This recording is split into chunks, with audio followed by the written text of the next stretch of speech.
Hello everyone, અહીં સૌપ્રથમ આપણે આપેલ સિરીઝને લખી લઈશું. તો 15, 17, 23,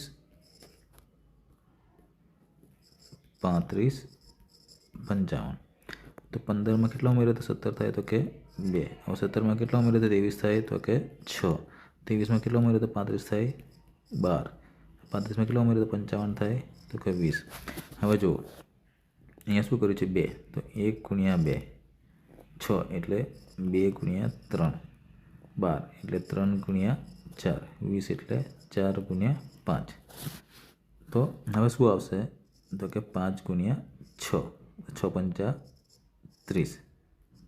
તો 12માં ખરેખર 15માં આ 15 છે એમાં 2 ઉમેર્યા એટલે કેટલા થયા 17. હવે 17 છે એમાં કેટલા ઉમેર્યા 6 ઉમેર્યા એટલે કેટલા થયા 23. 23માં 12 ઉમેર્યા તો કેટલા થયા 35. 35માં 20 ઉમેર્યા તો કેટલા થયા 55. હવે 55 છે એમાં કેટલા ઉમેરવાના 30. તો 55માં 30 ઉમેરીશું તો કેટલા થશે 85, જે છે ઓપ્શન નંબર સી.